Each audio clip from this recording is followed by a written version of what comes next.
नमस्कार, Krrish Singh art channel में आपका स्वागत है। आज की हमारी कहानी है बेटे बहू से परेशान होकर माँ ने लिया ऐसा कठोर फैसला कि सब भौचक्के के रह गए।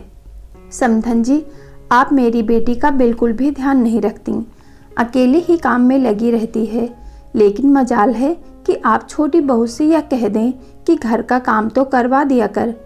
मेरी फूल सी बच्ची की क्या हालत कर दी आपने। पर मैं भी कहाँ माथा फोड़ रही हूँ। भला कभी किसी सास ने अपनी बहू का भला चाहा है। बड़ी बहू भूमिका की माँ ने फोन पर ही उसकी सास कौशल्या जी को सुना दिया। इससे पहले कि कौशल्या जी अपना पक्ष रख पाती, उन्होंने फोन काट दिया। दरअसल भूमिका इतने दिनों बाद अपने मायके गई थी और अभी हाल में ही उसे टाइफाइड हो गया था। इस कारण थोड़ी कमजोर थी, पर कौशल्या जी के लाख मना करने के बावजूद भी उसने जाने की जिद की और अपने मायके चली गई। वहां उसकी ऐसी हालत देखकर उसकी माँ ने फट से कौशल्या जी को फोन लगा दिया। कौशल्या जी के परिवार में उनके 2 बेटे और 2 बहुएं हैं। पति का देहांत पहले ही हो चुका था। प्रॉपर्टी के नाम पर केवल 3 मंजिला मकान था, जिसमें पहली मंजिल पर कौशल्या जी का परिवार रहता था और बाकी के मंजिले में किराएदार। बड़ा बेटा आदित्य, उसकी पत्नी भूमिका और उसका एक बेटा सार्थक है, जबकि छोटा बेटा माधव और उसकी पत्नी राधा है। माधव और राधा की शादी को अभी 10 महीने ही हुए थे, लेकिन घर के हालात काफ़ी बदल गए हैं। पहले भूमिका और कौशल्या जी दोनों मिलकर घर का काम आराम से संभाल लेती थीं। वही राधा के आने के बाद दोनों बहुएं में काम को लेकर खींचातानी लगी रहती है। कारण राधा की आदतें। राधा को कोई मतलब नहीं कि घर में क्या हो रहा है।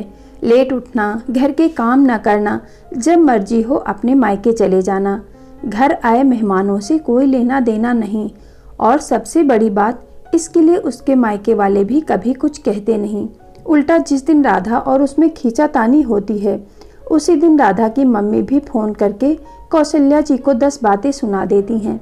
ऐसा नहीं है कि कौशल्या जी ने कभी राधा को समझाने की कोशिश नहीं की, कई बार समझा चुकी हैं, लेकिन चिकने घड़े पर कभी पानी ठहरता है क्या।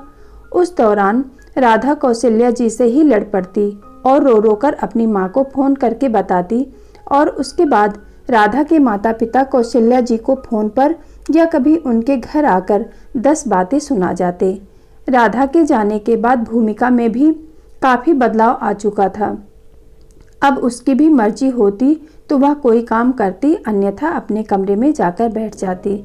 जरा जरा सी बात पर अपने माता पिता को फोन कर देती। अपनी दोनों बहुओं के बीच में कौशल्या जी पिस चुकी थी। भूमिका को जब टाइफाइड हुआ था तो भी कौशल्या जी ने ही पूरा घर संभाला। राधा ने कोई मदद नहीं की। अभी तो काम ना करना पड़े, इस डर से मायके जाकर बैठ गई। पर बजाय कौशल्या जी के पक्ष को समझने के, भूमिका और उसकी माँ ने इस तरह से बातें सुना दी जो कौशल्या जी को काफ़ी हद तक बुरी लगी। शाम को जब आदित्य और माधव घर आए तो कौशल्या जी ने उन्हें बताया कि किस तरह भूमिका की मम्मी ने उनसे बात की। हाँ तो माँ, इसमें भूमिका या उसके माता पिता की क्या गलती। राधा भी इस घर की बहू है। आप दोनों बहुओं को एक समान क्यों नहीं रखती। भैया बस, भाभी अपने पीहर जाकर बैठ गईं। इसमें राधा की क्या गलती, वह तो यहाँ पर थी भी नहीं। अच्छा, भूमिका क्या इस घर की नौकरानी है जो दिन भर घर के काम में लगी रहेगी। वह भी आखिर एक इंसान है। राधा अभी नई है, उसे समझने में थोड़ा वक्त तो लगेगा ना।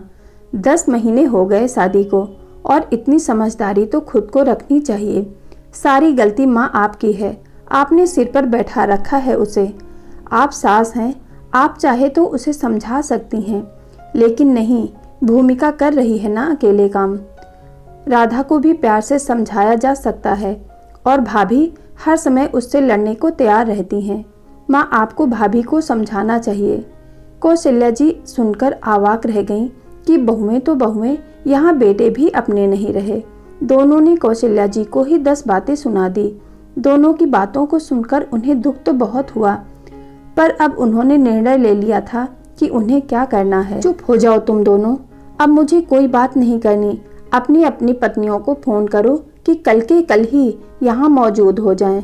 बस इतनी ही बर्दाश्त करने की क्षमता है मेरी। कौशल्या जी ने इतनी जोर से चिल्लाकर कहा कि दोनों भाई बिल्कुल चुप हो गए। इस तरह का रूप तो कभी माँ का देखा भी नहीं था उन लोगों ने।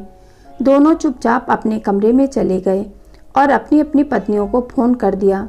कौशल्या जी पूरी रात हॉल में चुपचाप बैठी रहीं। नींद आंखों से कोसों दूर थी।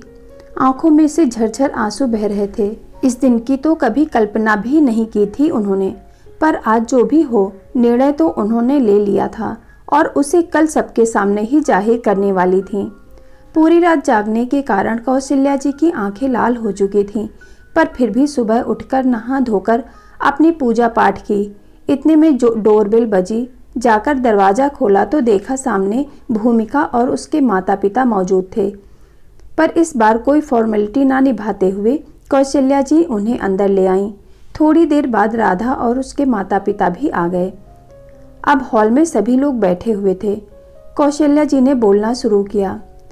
जब मेरे बेटों की शादी हुई थी तब मैंने सोचा था कि मैं अपनी बहुओं के लिए कभी सास बनकर नहीं बल्कि माँ बनकर रहूंगी। मैं कभी भी अपने काम के लिए इन पर निर्भर नहीं रहूंगी, बल्कि मदद ही की। पर पिछले कुछ दिनों से इस घर की हालत बद से बदतर हो चुकी है और इसी के लिए मैंने आप लोगों को बुलाया है। अरे समधन जी, यह सब तो बहाने हैं। आप चाहती तो इस घर की एकता को बनाए रख सकती थीं, लेकिन आपने तो बहुओं में फर्क किया। भूमिका के पिता ने कहा।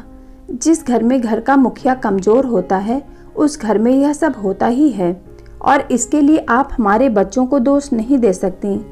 अब की बार राधा के पिता ने कहा, हमने बेटी दी थी, नौकरानी नहीं जो दिन भर आप लोगों का काम करती रहे। देखो क्या हालत कर दी मेरी बच्ची की। भूमिका की माँ ने कहा, हमें पता होता कि हम ऐसे लोगों से रिश्ता जोड़ रहे हैं तो हम हमारी बच्ची की शादी कभी इस घर में करते ही नहीं। जब से शादी हुई है मेरी बच्ची परेशान ही रही है। राधा की माँ ने कहा। जब दोनों बहुओं के माता पिता कौशल्या जी पर इल्जाम लगा रहे थे तो मजाल है कि किसी बेटे और बहू ने कुछ कहा हो। सबके सब खड़े तमाशा देख रहे थे। इस बार कौशल्या जी मन पक्का कर खड़ी थीं। उन्हें अपने किसी बेटे से ही उम्मीद नहीं थी तो बहुएं तो दूर की बात हैं। आखिर उन्होंने ही कहा, मैंने आप लोगों को यहाँ मुझ पर इल्ज़ाम लगाने के लिए या चिल्लाने के लिए नहीं बुलाया है, और ना ही मैं यहाँ अपनी तरफ से कोई सफाई देना चाहती हूँ। मुझे अच्छी तरह से पता है कि मैं सास हूँ, इसलिए बदनाम हूँ, तो जाहिर सी बात है मुझ पर कोई विश्वास नहीं करेगा। इसलिए बेवजह चिकने घड़े के सामने अपने आंसू बहाने से अच्छा है कि मैं अपना निर्णय सुना दूँ। मैंने फैसला कर लिया है कि मैं अपने दोनों बेटों को अलग कर रही हूँ। हाँ तो कर दीजिए, हमें क्या ऐतराज है, बस हमारे बच्चे खुश रहने चाहिए। राधा के पिताजी ने बड़ी बेशर्मी से कहा। हाँ हाँ, बता दीजिए कैसे रहेंगे।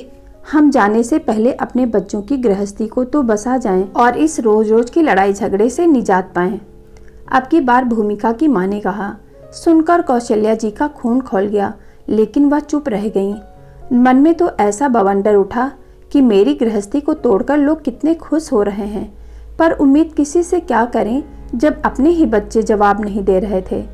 आखिर कौशल्या जी ने अपने आप को शांत रखते हुए कहा, प्रॉपर्टी के नाम पर हमारे पास केवल यह 3 मंजिला मकान है। सबसे ऊपरी मंजिल पर माधव अपनी पत्नी राधा के साथ रह लेगा। बीच वाली मंजिल पर आदित्य अपनी पत्नी भूमिका और अपने बच्चे सार्थक के साथ रह जाएगा, जबकि पहली मंजिल पर मैं रह लूँगी। अरे आपको अलग रहने की क्या ज़रूरत है। आप तो 6 महीने किसी बेटे के पास और 6 महीने किसी दूसरे बेटे के पास रह लेना। इतना तो बच्चे आपके लिए कर ही सकते हैं, और वैसे भी एक अकेले सदस्य के लिए एक पूरी मंजिल ब्लॉक करने से क्या फ़ायदा, कम से कम उसका ही किराया आ जाएगा। भूमिका के पापा ने कहा, माफ़ कीजिए, बच्चों ने मेरे लिए बहुत कुछ कर लिया, उसी से पेट भर चुका है।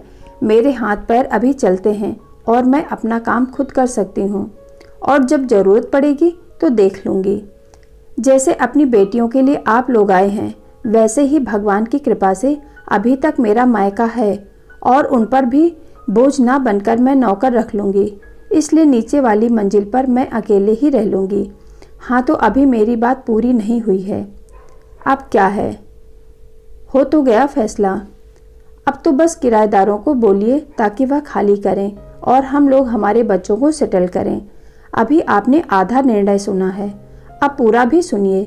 मैं किराएदारों को मंजिल खाली करने को कह रही हूँ। मेरे दोनों बेटे बहुएं अपनी अलग अलग गृहस्थी बसा रहे हैं, तो मेरा खर्चा कैसे चलेगा? यह मकान मेरे नाम पर है, मेरी ज़रूरतें तो इसके किराए से ही पूरी होती थीं, तो जब तक मैं जिंदा हूँ मेरे दोनों बच्चों को किराया चुकाना पड़ेगा। अरे भला यह क्या बात हुई? कोई अपने ही बच्चों से ही किराया लेता है क्या? पर मैं लूँगी, अपने बच्चों से किराया जरूर लूँगी। मेरा कौन सा पति बैठा है जो मेरा खर्चा उठाएगा? और अगर वह लोग किराया नहीं चुकाना चाहते हैं तो कहीं और अपना सेटलमेंट कर सकते हैं, मुझे उससे कोई ऐतराज़ नहीं है। अब आप लोगों का क्या निर्णय है, अपने आप डिस्कस कीजिए और मुझे बता दीजिए। देखिए समधन जी, अगर लोगों को पता चलेगा कि आप अपने बच्चों से ही किराया लेती हैं तो वह आपके बारे में क्या सोचेंगे, अंदाज़ा भी है आपको? माफ़ कीजिएगा समधी जी, इतने दिनों से लोग ही कह रहे थे और मैं सुन रही थी, किसी ने मेरा पक्ष समझने की कोशिश ही नहीं की। अब बहुएं समझना नहीं चाहती तो बेचारी सास क्या करे? सास बदनाम होती है, पर यह जरूरी भी नहीं है कि सभी सास एक जैसी होती हैं। मैं तो वैसे भी बदनाम हूँ, तो थोड़ी सी बदनामी और सही। मैं कमरे में जा रही हूँ ताकि आप लोग बैठकर डिस्कस कर सकें। कौशल्या जी ने हाथ जोड़े और चुपचाप अपने कमरे में चली गईं। आज पहली बार कौशल्या जी इतने स्पष्ट तरीके से बोली थीं और उनका रुख देखकर सभी लोग हैरान थे। सबने कौशल्या जी को समझाने की पूरी कोशिश की, पर वह अपने फैसले पर अडिग रहीं और आखिरकार जो कौशल्या जी चाहती थीं वही हुआ और उनके दोनों बेटे आज उन्हें किराया चुकाते हैं।